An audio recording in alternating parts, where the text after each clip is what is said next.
fuck today, man. It's already off to a bad start. I'm your host, as always, Chad Porto. This is Making an Impact. I feel like I'm about to go all, like, deep red state conspiracy theory ranting, like, man, they don't want you to know. But I ain't going to go there. Joining me, as always, is Zach, your Tyler Pew Pew. Won't change days, goddammit, Duncan. I think that's Finnish. That's me, man. I think that's Finnish. Might be Norwegian. It's some Scandinavian country. Might even be El Salvadorian. Ooh. Is it El Salvadorian or Salvadorian? That's a great question. And why is it El Salvador? That's the Salvador. Welcome to the Salvador. It's like saying welcome to the America. Welcome to the Canada. Oh my God, this is gonna be a thing. Welcome to the Impact Show. Welcome to the Making an Impact Show. Your one-stop shop for all things making an impact. Impact related. God damn it. By the by. Apparently it's either Salvadorians or just Salvadoran. Salvadorans? Yeah. Salvadors. Saying Salvador is like saying like a steamador. So that is. as a point of reference, you know how I like my bubblies? Yeah, you got those bubblies. I got those bubblies. I will also recommend the Ahas. Not all of them, though. They make a blueberry and raspberry. That's pretty delicious. And they make a orange and grapefruit. That's pretty delicious. Oh. So I would recommend both those. Same things, you know. It's seltzer water with flavor, or maybe seltzer water is not the carbonated water with flavor. But yeah, it's pretty good. This one has 0% added sugar as well, so it's good for you diabetics out there. Gin. Although if you're diabetic, you can't drink gin. That's like waving a piece of chocolate cake in front of his diabetic's face. And oh, you can't have this. My bad. So, and by the by, did you not know what a stevedore is? No. A stevedore is a dock worker, if I remember correctly. Okay. Yeah, I don't know why you don't just call them dock workers, but I mean, there you go. I'm pretty sure that there's like some historical context to why it's stevedore, kind of like how there's a difference between a realtor and a realty agent. No, what is it? Realtor and shit, I forget what it is. But like, there's a difference between the two. Realtor and real estate agent? I don't think that's right, but I think that's right. And like, realtor is harder to become. I learned that in Modern Family. We're going to Google this real fast. If you're expecting us to be fucking eager to review this fucking week's show, no. A real estate agent, a realtor, and a broker. Ah, broker. There we go. Broker, yes. But yeah, it's a real estate agent and a realtors. Realtor. I think it has something to do with being a part of not like a labor union, but like it's like a special kind of status as a real estate agent to become a realtor. I think that's what it comes down to. Speaking of coming down to, after 2 good weeks of emergence where, well, eventually everyone has to eat the crust. And I feel like this is the crust of emergence. And not the good kind of crust. Not like the kind of crust that like people put time and effort into. Like, you buy the pizza for the crust. I got a few places like that. We got a place in Lakewood called Angelo's. You buy the pizza for the dough, for the crust. Like, it's delicious. Cool. Everything else is just extra, and it's pretty good. But I feel like this was a mediocre pizza. Well, not a fair pizza. But the crust is all like, not even flaky, just like kind of dry, and like the flour. No seasoning. No seasoning. The flour's still kind of on it because it didn't cook all the way through, and you're just like, you know, trying to bite your way through it, and it's not good for anyone, like, at all. That's what last night's show for Impact was for me. Sure, maybe it's only one segment I had an issue with, but still. So we get Sami Callihan versus RVD to kick off the show. I have no problem with that. They had a good match when they were doing their Impact Plus shows. I think it was like right after RVD came back to the company. They had a headlining match or a marquee match, and it was good. I liked it. This one was all right. Not really sure what's going on because Callihan cheated to win. Or no, did he? No, he didn't. He just won with a roll up. I mean, you got to get the win any way you can. You gets the win. They're kind of pushing this whole is Father Time catching up to RVD because he can't get up to the top as quickly as he used to anymore. Yes. Which would be, I mean, obviously. Let's not kid ourselves here. He's almost as old as Ken Shamrock. Yes. Yeah. So, but that would be something interesting to go off of, but you have to juggle that with Katie Forbes. So you can't. You probably should try to do both at the same time. And Katie Forbes is about as entertaining as a how-to rhinoplasty video.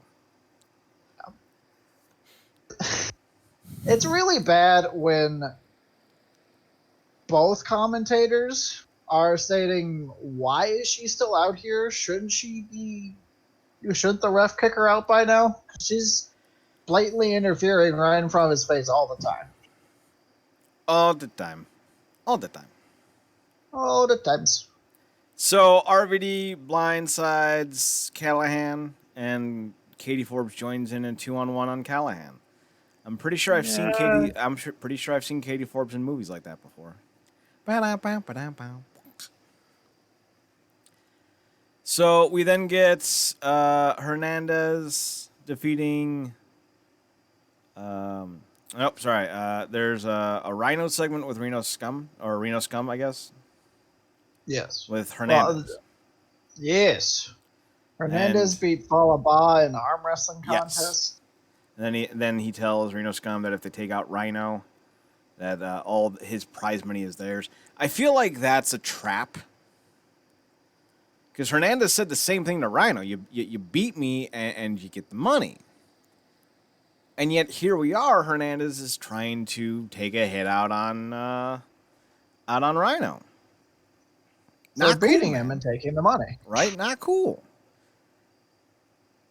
I feel like Reno Scum needs to realize that, like, when you do business with the devil, he'll eventually bite you too, because he's a snake. Yeah. So we then get Wrestle House, the unveiling of Crazy Steve's version of Johnny Swinger, and I got to tell you this: we all know, if you listen to the show, I mention it at least 34 times a night. My favorite wrestler of all time is Sting. Yes. Doesn't matter which version. Not WWE version. Thankfully, that's only like 2 weeks worth of content, thankfully. But like every version of Sting is my favorite version. Like he has never had a bad version of Sting. So when Crazy Steve said, introducing a man called Swing, I got very sentimental and very happy. Because that's obviously a playoff of the WCW moniker, A Man Called Sting. A man called Sting. He does this. He does that. Can't even make it up. That's the lyrics. Like, I want to be joking, but I'm not. So good.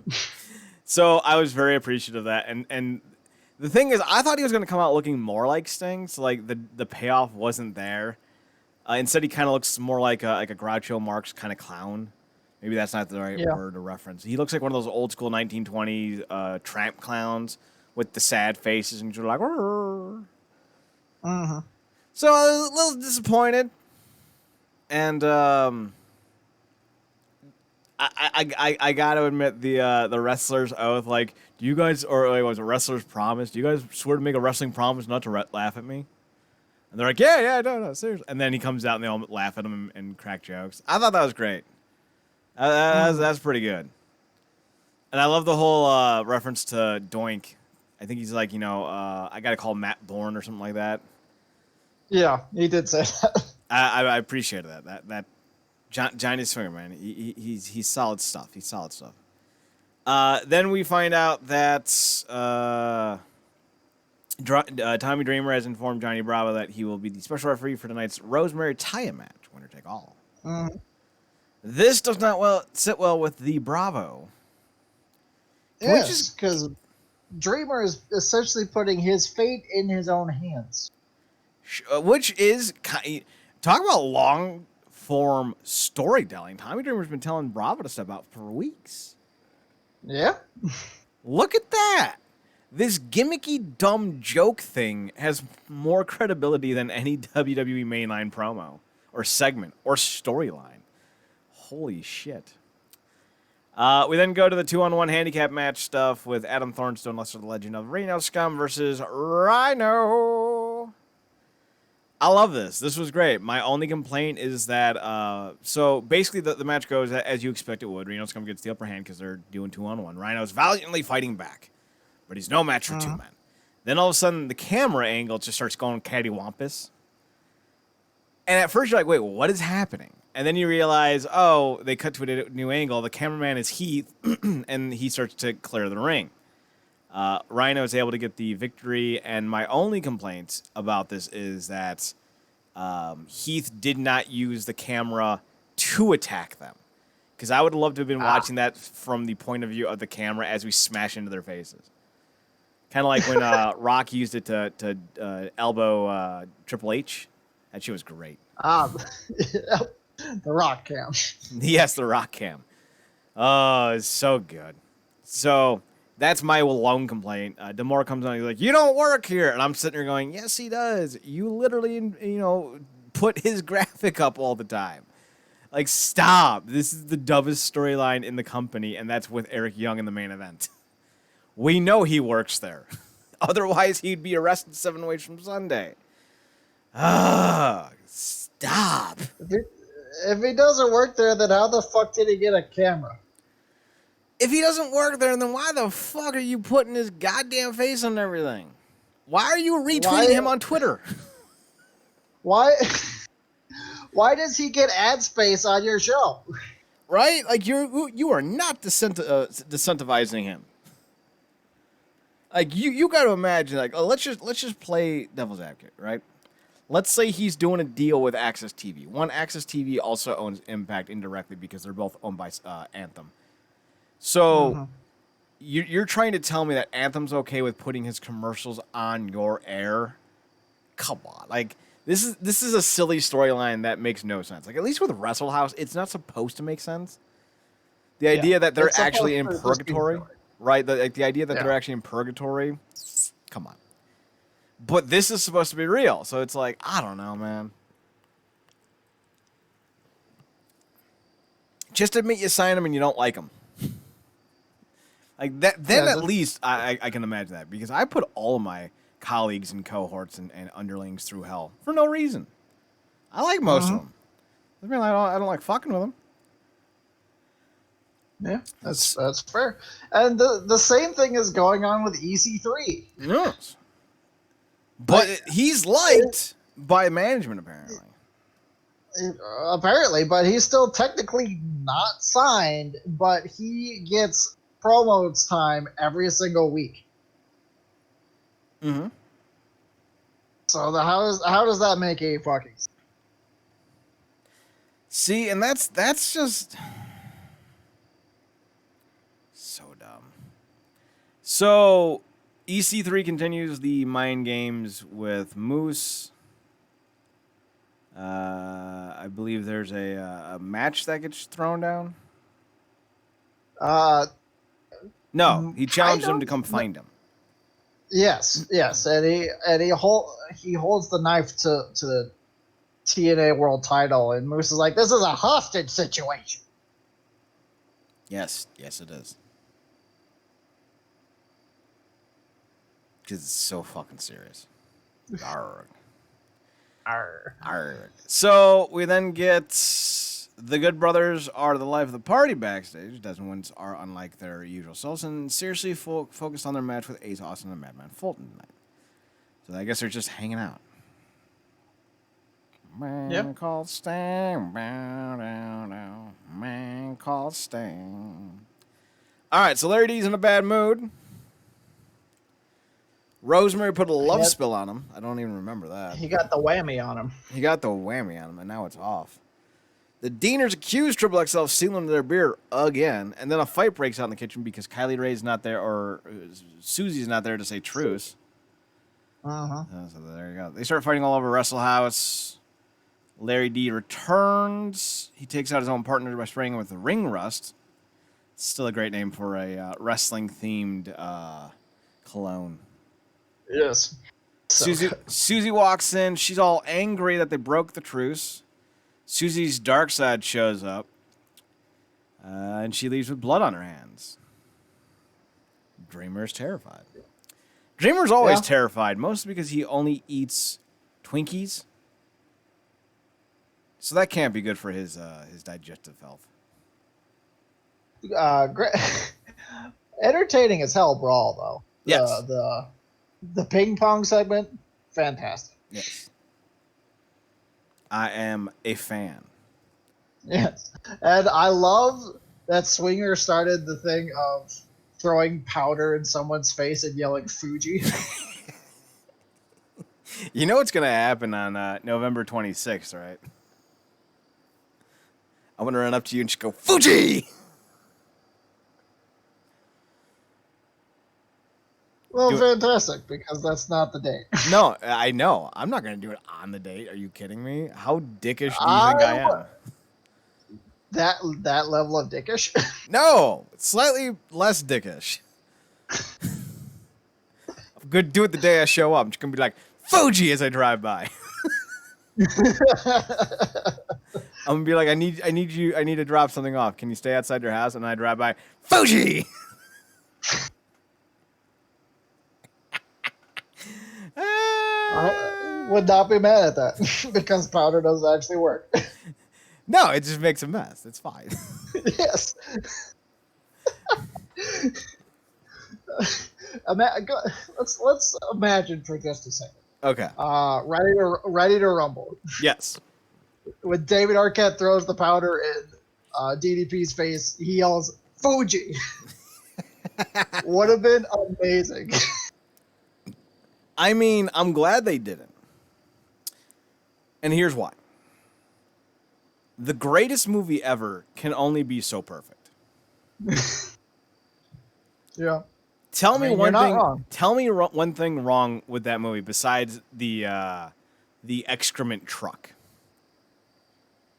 Like, that's the one thing I don't like about the movie because I'm not a poop joke guy. I don't find it funny. Yeah. But everything else about that movie is perfect. Fucking Scott Conn going, hit me, baby, one more time. Like, yes, I'm fine with that. The foreign objects. Sal Bandini, what a wrestle! Just fucking perfect. That movie is fucking perfect. you had sexy Rose McGowan and the cute little burger place girl. Peak. That movie's peak. We need to rewatch that movie for another review. That needs to be our thing. Every year we rewatch it and post a review of it. You think I'm kidding? I'm not. There are just some properties I don't have a problem reviewing over and over and over and over again. Mm-hmm. So let's move on. Ace Austin and Madman Fulton versus the Rascals. Thoughts and or opinions on the Rascals defeating the Ace Fultons, the Austin Madmans, the Madman Aces, the Aces and Madmans. I'm fine with it. Yep. The pairing of Ace Austin and Madman Fulton does nothing for me. Another very played out thing of I'm the young, brash, cocky, high flyer guy, and I recruit a monster to watch my back. Like, it's not interesting. It's not fresh. Ace Austin has great potential with him if and he's still very young, but sticking him with Fulton, who is just so bland, has nothing unique going for him whatsoever. So I am not upset with the Rascals going over on these two. So, two things. One, they're trying to touch into the Shawn Michaels, Sid Vicious, big man, little man, Shawn Michaels, Kevin Nash, big man, little man aesthetic. Yep. And it's not working. Part of that's because Ace Austin is he's charismatic and he's dynamic, but he doesn't have the thing yet. You know what I mean? Like there's being good and then there's being great. To steal a line that I said last night, that's just so hokey, but it works. The difference between the difference between ordinary and extraordinary is that little extra. That's what Ace Austin's missing, is that little extra. That's some good shit, man. That's deep. That's some deep shit, man. That's some deep you shit. Get that knit on a fucking cushion, right? So good. Right, like that's so good. It can be on like one of them cats hanging from tree posters, where it's like hang in there, or you can do it, or whoever put this cat up in this tree and dangled him, it should be sued for animal abuse. You know, the usuals. Yeah. So they end up winning. Then the machine guns are like, "Hey, yo, survey time." And everyone's like, no. And they're like, all right, you wanna fucking row for these belts? And they're like, all right. And they're like, cool. Yeah. So I like the tag team scene. Ace Austin and Madman Fulton aren't anything special, but the Rascals versus the Machine Guns, I'll take a round two. Yeah, I'll take it. I mean, when you look at them, the Rascals are very much, at least style-wise, very much this generation's Machine Guns. Yep. So it'll be a nice little. I mean, and we already got it at Slammiversary, and that was just no build, no hype. There's just a surprise match, so this would be fun. We then get Deonna Purrazzo asking Kimberly to watch her back during her black tie affair tonight. Excuse me. She's worried about the Jordan Grace popping up, and guess what? She was a little off on that one. We then get TJP wanting to take on X Division champion Rohit Raju, and that just sounds weird to say every time I say it. But Rohit says that Chris Bay is first in line, and then says that if he can beat Bay, then TJP will be ahead of Bay. Because that's how that works. And then Bay will be bye, Bay. I mean, to be fair, I don't mind that logic, because it kind of goes back to the sport, treating it more as a sport kind of a deal. But if you're already establishing this whole, you need to pick a side. You can't do both. You can't say, well, Chris Bay has this rematch clause, but if you beat him, then you get to take his place instead. That's not really how that works. Also, again, why are the champions making these stipulations? Yeah, all right. So I know a lot of people are over the heel dictator gimmick, and I am too. But yes, I don't. We don't need it. No, we don't need any more. But that doesn't mean we can't have a figurehead. You don't need to make him a character. You just need to make him an explainer. Yeah.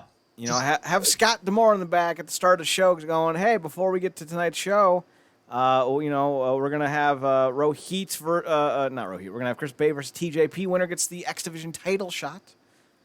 We're going to have the tag team of Madman Fulton and Ace Austin against the Rascals. Winner gets a tag team title shot. And, hey, if Rhino beats the Reno Scum, Rhino gets to have an extra donut and catering. And boom, you're off and running. Then you can go straight into the first match. Like, again, I rant about this every fucking time we talk about wrestling. You don't need to format your show like the WWE does. You don't need to do anything like the WWE. You can do anything you want. Opening up with like the announcers welcoming you to Impact with Scott D'Amore there, that's fine. Do that. Yeah. Have Scott D'Amore explain what's going on for the show, give them the rundown, and like wish them luck as they go into their first match. Like 90 seconds, you're in, you're out, you're ready to go. Oh God, hire me. I can make your show so much more impressive. You have Scott D'Amore there. He came out when Heath showed up. Mm-hmm. He came out to usher Heath away. So he's there. And so use him. And again, you don't need to make him an evil dictator manager, because that shtick worked once. And that was in the late 90s with Vince McMahon and Stone Cold Steve Austin. And they beat that into the ground. Yes. That it's been feud, that way for 13 years. That feud had gone on for 4 years. It started in 97. And I'm counting any type of iteration, combination, or dynamic between Austin and McMahon. Went on from 1997. From the first time he stunnered McMahon. Right, yep. in 97, all the way... Well, actually, no, I think the first time he stunnered him was after WrestleMania. But they were already having issues in 97. Went from 97 all the way till about 2001? 2002? Granted, there was a break in 2000 because Austin had neck surgery, but when Austin was on television, everything he did was somehow connected to the McMahons. Yeah. So, like, we're done. We're good. Move on. Just have the guy do the things on the show that a GM and or commissioner would do in real life. Like, it's not hard. Like, book the goddamn show. Announce the bookings. Like, Scott Coker doesn't go, oh, yeah, no, Fedor can pick his next opponent. I don't care. No, he sits down with Fedor and goes, this is who we got lined up. Who do you want? So that's what we want to see, man. Yeah. It's not complicated. So we go to the conclusion of Wrestle House. Taya somehow pulls out the win. And I feel very gypped by this fucking conclusion. Mm-hmm. So winner takes all, right? Winner takes all. Taya wins. Taya wins. But then Bravo proposes. I thought you were going to keep repeating. Rosemary says yes. Bravo says, I still want to be Taya's manager, but I want to be your husband. And then Taya says, yeah, that works. And Rosemary's like, all right, cool. I guess we can all leave then. And Kylie Ray's like, sweet, now I can actually challenge for my title. And I'm like, wait, then what the fuck was the point of this? Like, you literally went with the Fern Gully, Land Before Time, fucking Disney ending. Where everyone gets what they want. Yeah. And there's still going to be a hostility between them going forward because wrestling. The only good thing that came out of this ending, though, is we find out that Crazy Steve was the one who stole the Diener's beer. Yep. Oh, Steve, you rascal. Oh, now I want to see Crazy Steve in the treehouse. I want to see Dez and Wentz's reaction to Steve in the treehouse. Oh, that'd be so good. That'd be the fucking... Oh, my God, that'd be so funny. That'd be amazing. It would Well, it would probably be as good as Jake Christ or Dave Christ, one of the two, freaking out over Pentagon. yeah. So thoughts on the conclusion of Wrestle House? I'm kind of there with you. But I felt like this was kind of how it was building up, so I'm not too upset about it. And plus, at least we get a wedding. Wrestling weddings are always fun. Wrestling weddings are great, and I'm still like the one thing that's actually kind of like just that I keep questioning in my head is that this whole time Rosemary was trying to get Bravo to bite this apple. Mm-hmm. Bravo bit the apple, and nothing happened. I thought this was like a poison apple of death. What was the point of this apple? It's not good. I'm still expecting at some point, however long they want to drag this out for. But I'm still expecting eventually Rosemary gonna go full demon succubus on Jai Bravo.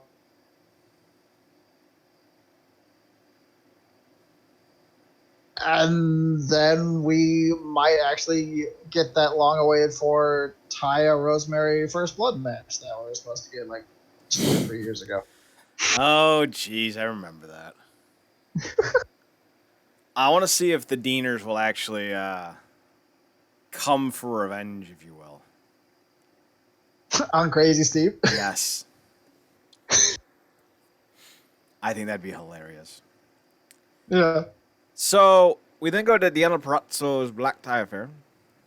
Uh-huh. Most of the mid-carders and lower are around the ring. We get the Virtuosa speaking about beating Jordan Grace in the first ever Iron Women's match. Grace, now being dubbed Thick Mama Pump. Scott Steiner. I'm on board. Interrupts. She congratulates her. Jordan says that Deanna's reign won't last long. And then Tenille Dashwood returns. Yeah. And Tenelle's next in line, and Jordan says, "How the fuck can that be a thing?" I did love Jordan Grace tearing into Tenille. It's like, where the fuck have you been? After Jordan's potty mouth delivery, the lights go out, the lights come back on, and the Wrestle House cast is there. Yeah. Because teleportation. It's a thing. It's a thing. So, who did Kylie Ray kick again? Kimberly. Kylie super kicked Kimberly, and Purrazzo takes off. Anarchy ensues. This was a fun segment. Uh-huh. Especially with the Wrestle House just popping up in the middle of nowhere. Yep. The things you can do when you don't have a crowd. Yeah. That's good stuff. That's good stuff. So I guess we're going with the most professional wrestler, Brian Myers. And we're doing a double feud now because now he's upset with Moose. No, he's upset. Yeah, no, that's right. He was upset with Moose because he interrupted his promo, which can only mean one thing: rivalry. Waiting for Dreamer to pop up and yell match time. You know, I'm gonna miss that the most. I'm gonna say this right here, right now. It ended too soon. It very well may have, but then again, we may be at the end of this set of tapings, so they may not be able to continue. That's fair. Because we don't exactly know what the next set of tapings are going to be. I was thinking about it while I was watching Wrestle House. I was like, granted, they're all wrestling, so it doesn't. They're all in close contact with each other anyway. But it's like seeing a setting of a bunch of random people in the same house together during the pandemic and shit is like This is weird. This is how things used to be. It's weird. Right? It's a nice taste of conventionality. Conventionalness? Uh-huh. Conventionness? Oh, the former normal. Yeah. Yeah, former normal, I guess that works. So then we got Eddie Edwards versus Eric Young. Yeah. We've been praising all sorts of things. The one thing that I cannot praise, however, is them doing the exact same thing with Eric Young that they've been doing the last 3 years. Yeah. So Eric Young beats Eddie Edwards, and I don't have a single thing to say about this that's positive. Eric Young's not marketable. He's not a draw. He's not a big name. He doesn't offer anything to the world of wrestling that I think is important. He's not as good as Eddie in the ring. He's not as good as Eddie on the mic. You know, he's fine, but he's not a great champion. And I know some people want to look back at his run in 2014 as champion with some rose-tinted glasses. But he wasn't a great champion then anyway. And he was younger and in better shape. Not to say that he's in bad shape, but I mean, physically, your body does decline. And he's 40, so it just makes sense that you were in better shape physically at 34 than 40. But I digress. Yeah. So now the idea that they're building up to is for Rich Swann versus Eric Young for the world title at Bound for Glory. And I swear to God, that's the dumbest main event you can possibly do. Swann's a good dude for all intents and purposes. No, we don't know these guys personally, but for all intents and purposes, he's a good dude. He's well respected. You know, they talk about him all, you know, very positively all the time. But he's not over. He doesn't have a big fan base, and he's not a name that's going to make you want to come to Bound for Glory to see if he wins the world title. I know that some people are going to point out that Impact needs to get younger with their main event scene. That's not entirely untrue. Yeah. I know some people are going to point out that guys like Shamrock and Rob Van Dam, Tommy Dreamer, Rhino, Hernandez, they're all closer to 50 than they are 40. Fair. But I also need to point out that just because you want to go younger doesn't mean you force things to happen. That's how Nick Aldis's first world title run happened. That's how Eric Young's first world title run happened. There's no real need to have Eric Young as champion. There's no real need to take the belt off of Eddie Edwards. And I'm generally concerned why they would even go in this direction in the first place. Because what's the end game? Swann versus Eric Young in the main event, Bound for Glory? Count me out. I will. Swear to God, I won't watch the show if that's the main event. That's a terrible main event. It might be a great match. It really might be. But we just had Slammiversary with 4 nobodies and Eddie Edwards in the main event. I'm not sitting through it again. I'm just not. I won't do it. Now, Marcus said that maybe he thinks that this will bring back Swann to cost Young the title. And then they would go into Bound for Glory to have their match anyway without the belt. And Marcus was very adamant about saying that he doesn't think Swann and Young is a match that needs the belt for the most part, and nor does he want to see Swann or Young as champion. I think more or less he said Swann as champion. I think he likes Young as champion, but whatever. So it's kind of just one of those things where I'm watching this and I don't know what is Eddie leaving? Is that what's happening? Like, that's my only thought. Otherwise, why take the belt off of Eddie? It makes no sense. I mean, that given the track record of the past couple of years, asking if Eddie is leaving out immediately after losing the belt is a very fair question. Because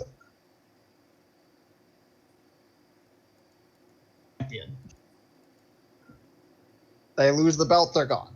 Mm-hmm. It's crazy.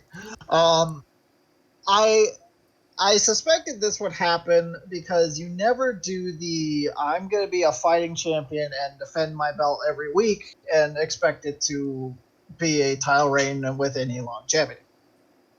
That's just how that works. Like I don't think Eddie's leaving. If Eddie leaves, then like Eddie was their last stalwart essentially. Yeah. He's when did he debut? 2015, 14? 2014. Debut 2014. I'm not sure if this is true, but I want to say that he might be the longest tenured guy there anymore. Well, consecutively or in totality? Consecutively. Yes. Just still going. Yes. In totality, I think Dreamer would be, because he debuted in 2010, and he's been there far more consistently over the last 10 years than a lot of people. So Yes. we're going to just scroll through real fast. Ace Austin, no. Brian Myers, God, no. Chris Bay, no. Crazy Steve, no. The Desi Hit Squad, Daga, Balaba, Eric Young, James Mitchell, Hernandez. Like Mitchell and Hernandez maybe in totality. Jake Christ is still on the roster. Shamrock, no. Swinger, no. Conan in totality maybe. Madman Fulton, Moose, no. The Rascals, no. Raj Singh, no. Reno Scum, no. Rhino in totality. Rob Van Dam, no.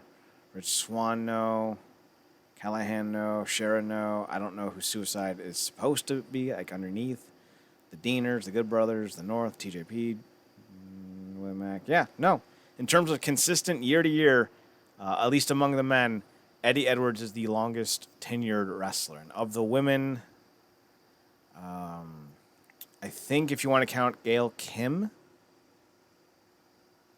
you'd have an argument. But outside of her, no.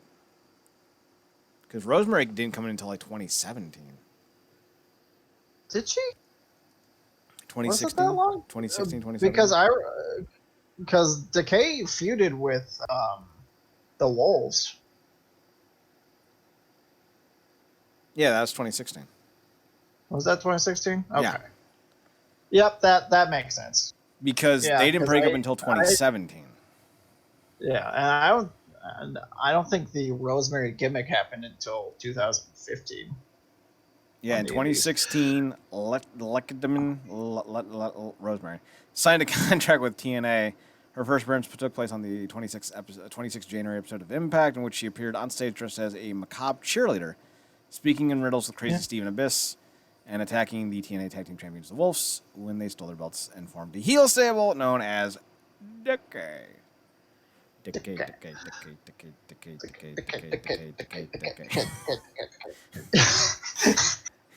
But honestly, I don't see Eddie Edwards leaving. If Eddie Edwards leaves, then what hope is there at this point? Well, he's their best pure wrestler in just the sense of in-ring style. He's their biggest cheerleader. And like, it's not like they don't have talent. They have crazy talent. And it's not like they don't have great characters. Just look at Crazy Steve and you know that they got some characters. But they don't have another grappler like Eddie. And that's the thing. You know, that's a big to do. So, unless you want to put the belt on Ken Shamrock or Moose or Ethan Kata the Third, I think, you know, putting the belt back on Eddie is the way to go. But yeah, I would definitely agree. And when Eddie came out and said, "I want to restore prestige to this title," right before you said, "I'm gonna defend every week," I felt like he meant it. Mm-hmm. Because I mean, he has been there. He's been there through Patron, Johnny Impact, Brian Cage, Tessa. He's seen all this shit go. Mm-hmm. So I like to believe that he felt sincerely that Impact is putting this belt on me. I want to make it as prestigious as possible. Right before, you know, obviously saying that Eric Young's gonna get pretty soon anyway. I I agree with Marcus in that I think the Eric Young Rich Swann feud, when you have a heel, they injure / cripple a face to the point where they may not come back, and then they do come back and have a grudge match, you don't need a championship for them. The championship is superfluous. That's not the point. The point is revenge. It's a simple storyline that's been around for decades. Revenge. So I'm vengeance. Oh God, so good. So Who are good. you? Who are you? I'm vengeance. So good. But so hopefully they do have Eric Young lose the title and have Rich Swann cause it to happen. And so that be just a no holds barred, anything goes grudge match at Bound for Glory. And then Bound for Glory, you can do Eddie versus EC3 or EC3 versus Moose or whoever. But as you were saying with the whole, we need younger guys as champions, correct. But just because they're young does not make them good champions. Yeah. We need to find the good champions first, and the good champion could be any age. Age is not a qualifier, and nor does it eliminate you as champion. What says you're a champion is how over you are, what your work ethic is, what you're willing to do for the company, all those things. There's a part of me that feels like just put the belt on Rhino or Van Dam or even Dreamer at this point. Like, I mean, Yeah. honestly, like, they're all bigger names than Eric Young. Yeah, they are. So, like, you might as well. Or just have Josh Alexander finally win the belt. Because he's the only one that I can see on this roster with any upward momentum. Mm-hmm. Like, unless you're going to go with Eddie or EC3 or Callihan, the next one up is Alexander. Moose still has some momentum, but he does come with some controversy, so he's not the most ideal pick. But outside of that, like, you know, you got to do something, man, because, like, this whole going back to the well with the same picks all the time is starting to become monotonous. Now, granted, yeah, they're crowning new guys as champion, but that doesn't always make it a good thing. No. So it's got to be one of those things where you have to realize that the best way to get over as a company and as a title is to make your champion someone to want to compete with. I think the reason why the Okada reign from a few years ago was so popular was because of the fact they put the time in to make it relevant. They had him go off and just go crazy with the just the amount of great matches he had. Now, the Impact roster is not as good as the New Japan roster was 2 or 3 years ago, but Eddie can still have some pretty good bangers. So I don't know why we are now again with Eric Young as world champion. I don't like it. I think it's dumb. I think a lot of the decisions with the titles recently have not been great. Like, nostalgia aside, I love the Machine Guns, but I was very much in the camp that the North should retain. I don't think it's a bad thing that the Guns are champions on their own. Like, if that was the only change made in the last 4 months or 4 weeks, I mean, fair enough. But then you had Rohit unseat Chris Bay after a handful of days. And then Eric did the same thing with Eddie. Jordan has barely had a title run worth having. And then Deanna, you know, as soon as Jordan comes back, you know, sets up into a feud where she loses it. So it's like, this is not strong booking, in my opinion. You know, hot-shotting belts is not the best idea. Trying to get them on the new hotness is not the way to go. Fans see that shit, and they're not exactly happy about it, so... Now, a possible counter. Yes. Let's say, in terms of the Guns dethroning the North. I mean, what if a lot of that was to give the North time off? because they were not at this episode at all. Well, this episode may not have, I think was taped when they were still. What was it, 2 weeks ago they lost the rematch? I think so. Yeah, because that was night 1 of Emergence. I'm pretty sure the Emergent tapings and this tapings are the same tapings. Okay. I think. I could be wrong. It's possible. So but as of right now, I don't know what you have the North do if they're not going to go back after the titles, unless you want to put them possibly a feud with the Good Brothers. Excuse me. I was yawning. Your idea was so dumb it made me tired. No, I like the idea of the Good Brothers in the North. The Good Brothers seem to be slowly building up steam. Yeah. Which is, different for Impact because you would have thought that they'd be 3-time tag team champions by now. Yeah, that's true. Just by the way that they hoard these belts out. So, yeah, it's one of those things where that makes sense. Mm-hmm. And, it could provide some really great wrestling. I do agree that while when Slammiversary hit, it was nice because it seemed like Impact kind of wanted to hit like a bit of a reset button and go forward in a different direction than they had been, and which was mired with, Tessa leaving after no showing with the belt for months and all this other stuff. But at the same time, like, Willie Mack did. I still feel Willie Mack did not need to lose the X Division Championship at that point. Yeah, just mentioning Chris Bay, Willie Mack didn't need to lose the belt, especially if Bay's just gonna lose a couple weeks later to Rohit and what will probably just be looked back on as a fluke win anyway. That didn't make any sense and didn't go anywhere. I love Rohit, but it was a weird direction to go with it. I like Deanna being a champion, but as we've said the past few weeks, she should have had more build up first. Yeah. She should have had more matches, should have had more time to get polished, because as the quote unquote greatest technical women's wrestler, she's not as polished as she could be or should be.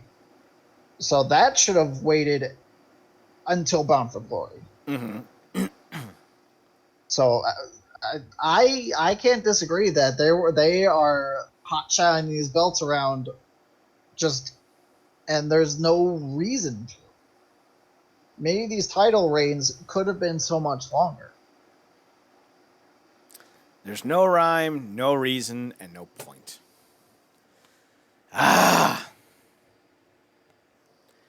So that's where I fall. Zach, any final thoughts on anything this week? No, I think we covered it. All right. RealNerdCorp.com, RealNerdCorp.com. We're on Twitter at NERDCORP, on Instagram at RealNerdCorp, RealNerdCorp. Links to all of our stuff are on the website at RealNerdCorp.com. Zach can be found on DeviantArt and Instagram at Radiance2020, RADIANCE2020. I'm on Twitter at ChadNerdCorp, ChadNerdCorp, and on the Instagram at Chad's Photo Hut. I think that's everything. We will be back next Wednesday for another broadcast episode of Making an Impact as we talk about Impact Wrestling every week. So tune in, check us out, and here's bitch. So disheartened right now. God damn it. It's like DC Comics all over again. You gave me a great little and then you just did the same thing you always do that doesn't work. Oh, with Rebirth? Oh, yeah. God. Rebirth was so good. It was so good, and then they just threw it all in the fucking toilet. God. Say goodnight, Zach. Good night.